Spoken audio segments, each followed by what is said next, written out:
to Birth Bestie Radio. We're your hosts, Crystal and Michaela, aka the Birth Besties. We're two passionate educators with 7 kids between us. During this podcast, we are going to take a fun, lighthearted approach to look at the real truths about pregnancy, birth, and motherhood. In other words, from bump to teen and everything in between.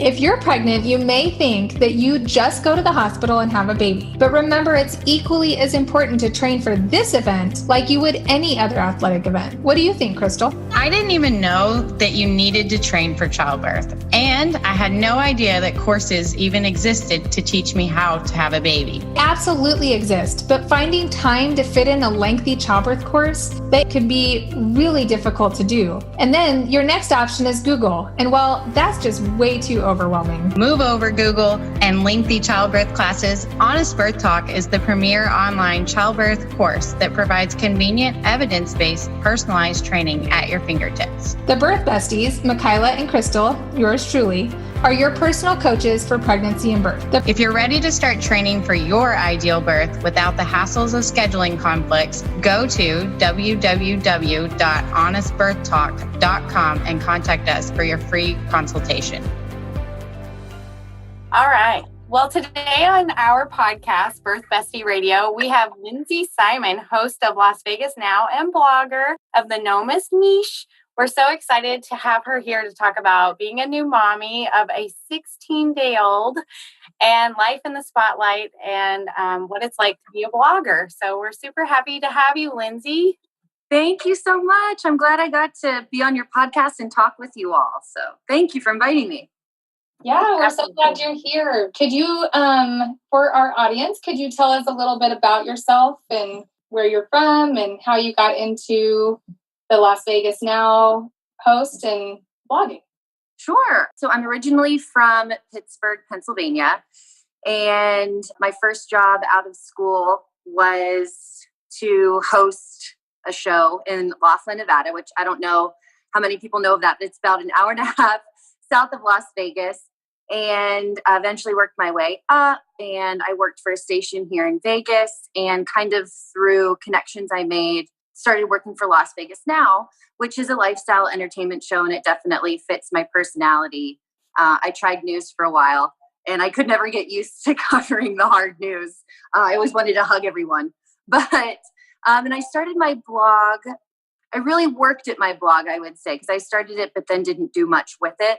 But I really focused on it in 2016 when I quit my job before Las Vegas Now, and I completely dedicated myself to it because I knew I knew there was an opportunity there. So I started blogging in 2016. We saw growth. I really enjoyed it. Las Vegas Now came along, and it's kind of the perfect job and system that we have going on, because now that Ollie's born, I work part-time at Las Vegas Now. So I still get to spend time with him. And, it's just kind of the perfect situation right now to be a mom and have a blog and then to work on Las Vegas Now.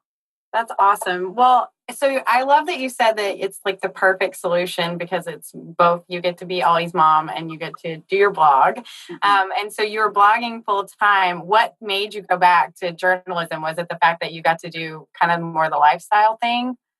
Yeah, I was doing both. I was doing producing and then some on-air work for a while. And I knew that I wanted to focus on reporting or hosting a show. And I just kind of thought it wasn't in the cards for me because I knew I wanted to stay in Las Vegas. My husband's family is here. We've formed friends family here. We have a great group, a great support system. So when the opportunity came up, I originally said I can't do it full time. I've dedicated all this time to grow my blog and I don't want to just kind of throw that away. And then they came back to me and said, well, would you be willing to do part-time? I said, okay, let's do it. I talked it over with my family and it's worked out. So I truly believe that everything happens for a reason. So when this came about, it was like such a blessing. So share with us how new Ollie is. How new? Yes. So he's 16 days old. a perfect little angel. He really is.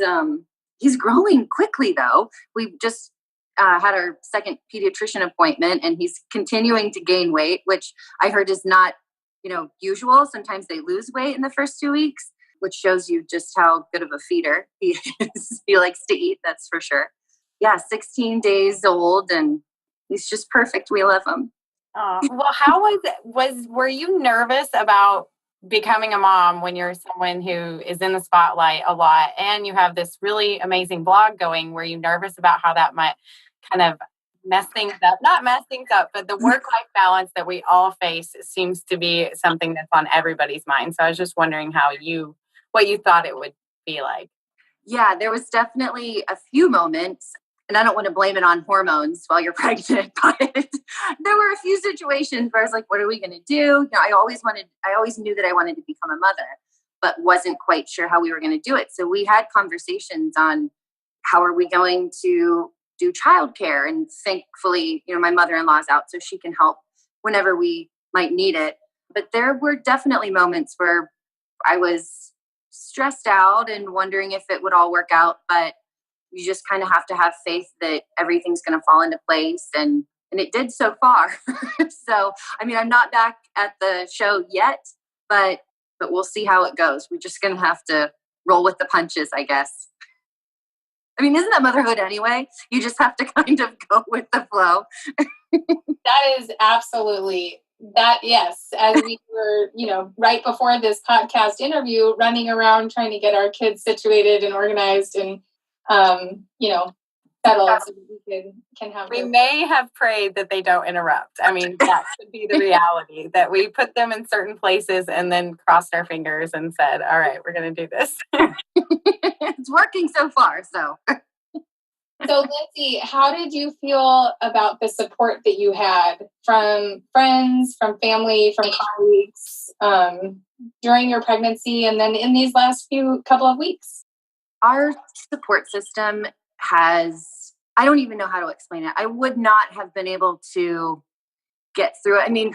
You get through it, but I wouldn't have been able to do it had I not had the support system that I have. I don't know how much you all know about kind of what happened this past year, but I lost my mother in February to ovarian cancer. So I was 5 months pregnant at the time. And at a time when the most important person in my life is about to come along, and I also lose another most important person in my life, it was really difficult. And at the same time, I'm trying to stay positive and stay calm and relax for him, because I felt like he could feel every emotion that I was feeling. So when she passed, the outpouring of people, not only just our circle of friends here in Las Vegas and our family in Pittsburgh and Kentucky, people from my high school reached out to me, and people I haven't talked to since college were Instagram messaging me.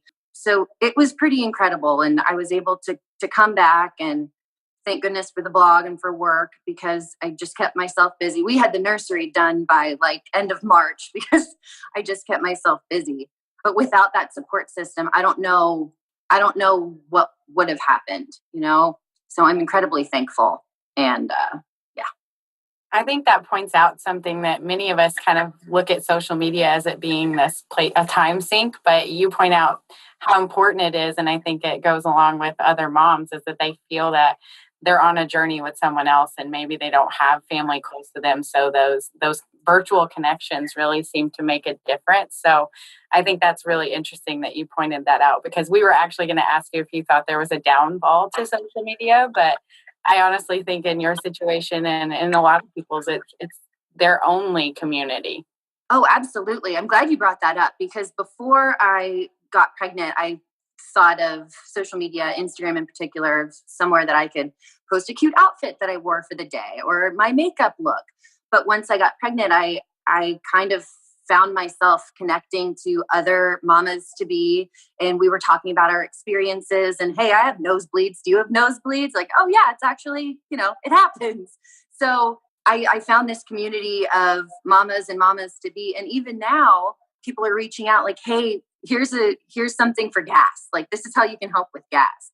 So it's more than just posting cute outfits. I really have found I guess somewhat of a tribe of women that support each other, and it's incredible. Now I kind of get what social media was originally, designed for. Yeah, that's so awesome that you said that and brought that up because, a lot of times people move all the time or they, like Crystal said, just don't have family close by. And to be able to, in those late nights when you can't sleep or maybe you're breastfeeding or, feeding your baby a bottle and you're like, I just need to feel like I have someone nearby. Social media can be awesome for that. And then to bring it back though, to be able to see the cute outfits and the makeup and that I feel is very important still because a lot of us lose a sense of who we are when we become moms and kind of let some of that go because it takes effort and yeah, absolutely. So what do you think has been the most challenging part of postpartum? I mean, I know a lot of people have a hard time because those hormones really seem to crash after baby comes. You think you're emotional when you're pregnant, but then it seems to really start to hit after baby comes. So what do you think is the most challenging part of postpartum? It definitely the hormones and the way I love my husband dearly. But for the first 2 weeks, I think we're kind of getting over the hump. But those first 2 weeks, I was horrible to him, telling him he's doing the diapers wrong. He was chewing a chip, and I got so agitated. But he's chewing a chip, like he can't help it. It's going to crunch. So, and I told him beforehand, I said, I apologize ahead of time for whatever may come out of my mouth during labor, after. I don't know what happens. He's like, okay. So I keep reminding him, like, hey, we knew this was going to happen. I'm sorry. I know I'm being crazy. At one point, I even Googled, like, your husband's driving you crazy after you have a baby. And other people seem to, it happened to them too. So I felt I think you're in good company. It's pretty normal. Yes. And it may continue. I will just say I have 4 children and Michaela has 3. So this might be something like a new reality that some things may just continue to bother you about your husband. So. Oh, God bless him. Oh my gosh. You guys couldn't hear it, but Crystal and I were both laughing, and we're laughing out of the fact that we completely understand. I mean, yes, we've been there where I remember staring daggers in the back of my husband's head when he was sleeping at night, and I was upstairs. And I was like, I swear I was going to burn a hole in the back of his head because I was so frustrated, but yet I wanted him to get sleep. There was no rational thought behind it. Well, thank you for sharing that because I felt like the worst person, but at the same time, I didn't give a crap because he was just annoying me for being there. So funny. So one more kind of piggyback question to postpartum. You're in the limelight. I mean, you are probably the most front and center person I've ever had the privilege to meet. So have you been pressured to bounce back that famous, thing that people say, you've got to bounce back from the baby. Do you feel extra pressure to do that? I've been thinking about this question because we covered it on the show. I don't know if you guys saw, but Hilaria Baldwin she always posts a picture after she has a baby. I think it's like 24 hours after, and she continues to document. And we covered that on the show. And my co-host and I were talking about it. And I said that she looked amazing, by the way. And I said I appreciated seeing that because I have seen so many photos on Instagram about postpartum body and, the loose skin. So I went down a rabbit hole on that hashtag on Instagram. So I saw both sides. I wouldn't necessarily, I feel like I have to bounce back right away. There is pressure to bounce back, I would say, when it's time for me to go back to the show. I'm off of maternity leave in September. So for the pure and simple fact that I need to fit into some clothes, I don't want to go shopping right away. So there is a little bit of pressure, but I don't know. I just like to think to myself, like when I see women who've just had babies, I'm never really criticizing them on how fast they lose the weight or, if they still have the last 15 pounds to lose. I personally don't think of it that way. So hopefully other people won't. I guess, does that answer your question? Yeah. I think it's all about the tribe, right? We kind of talked about this before we started recording.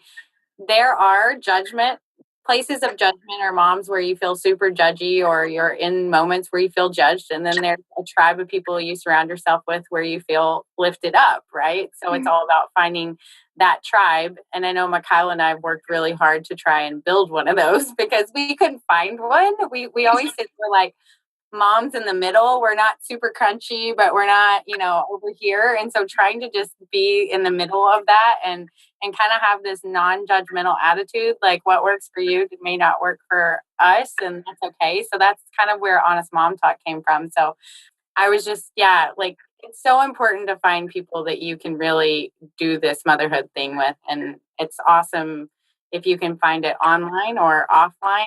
Do you feel like you found your tribe more online or like close friends?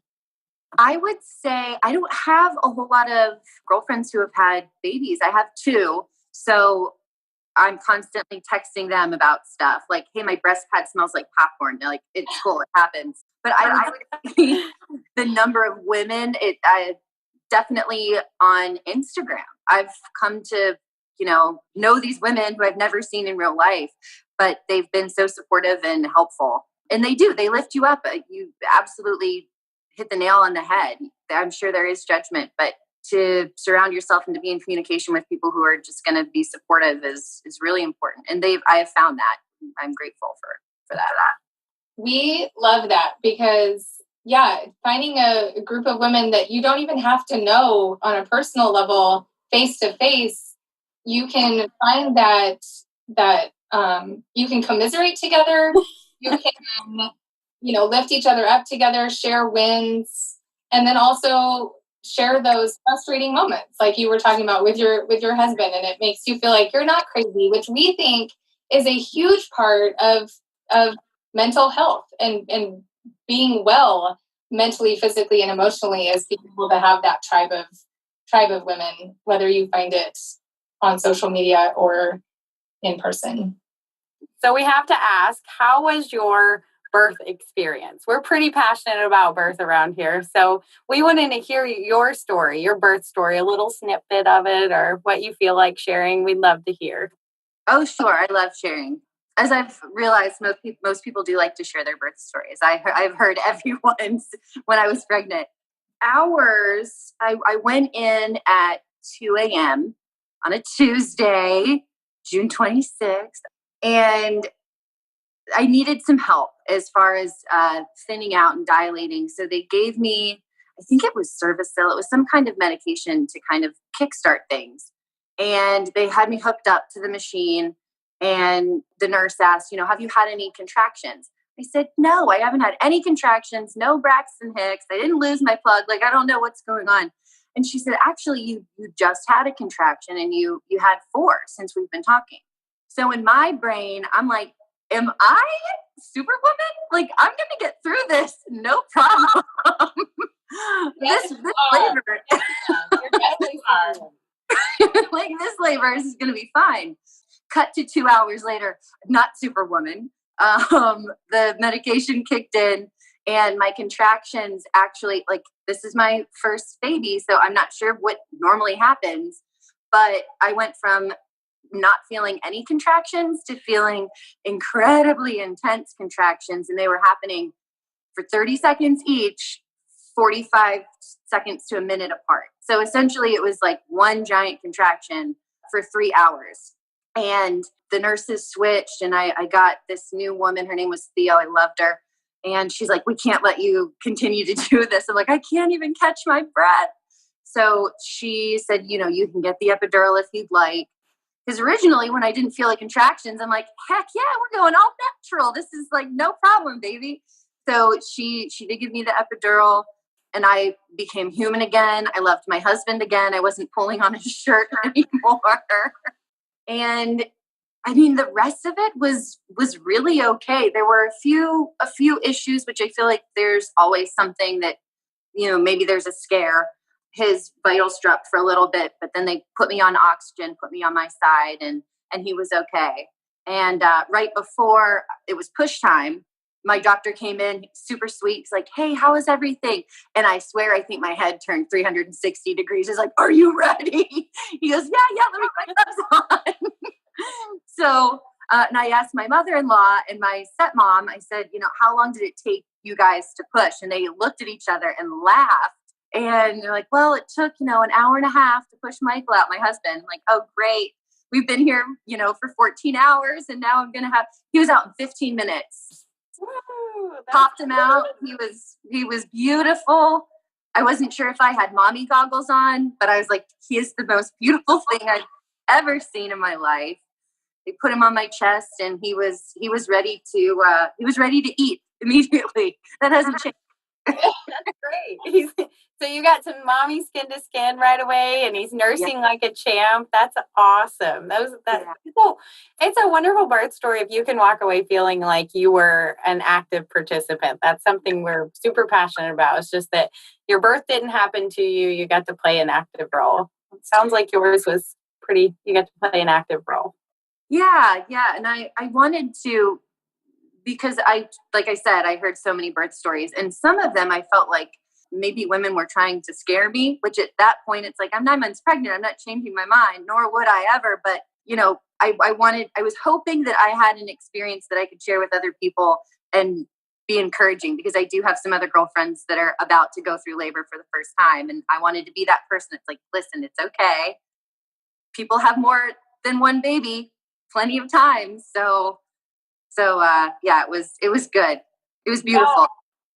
Oh my gosh, you just struck a chord with me by saying, we all as women love to share our birth stories, and you saying, that you feel like you were able to share a story that is empowering and positive, because you get caught up in some of the negative scare tactic type story. I think women, especially when they have a traumatic birth experience, which is something that's really, relevant in today's times, is that women are having traumatic births. They don't know how to deal with them. So they just tell them to everyone, not thinking about how it might affect the new mom, and really kind of what type of mind games that will start to play, and worry especially if it's your first time mom. It's really scary to have someone tell you some horrible experience. So anything about your experience or what you did know or didn't know prior to your birth experience that you would change, or that you wish you had known, or advice that you'd like to give to the mamas that are listening out there? I would just say to try and breathe through the contractions. Don't tense up. It's a little bit of time, but at the end of the road is the most amazing feeling you'll ever feel in your life. So just not necessarily suck it up, buttercup, but, breathe through it. Try and just know that this is a rite of passage, and you will get your baby soon. Baby you've been waiting to hold. For me, I couldn't wait to hold him on my chest. That was so important to me, and I could not wait. So yeah, just breathe through it, I guess, because it'll come to an end eventually. At Honest Birth Talk, we like to refer to the pain that you go through as positive pain, because there's nothing like getting your newborn baby at the end of it. I mean, there's no other pain you can possibly go through that is worth what giving birth is. Absolutely. And we also like to say that, instead of pain, it's power. It's like really stepping into your power, like thinking about your body as this powerful being that's able to do this. And it kind of changes that perspective, so that you're not just focused on, oh my gosh, this is the most painful thing I've ever experienced, but instead like, wow, I'm super powerful. I'm a woman, like hear me roar, sort of.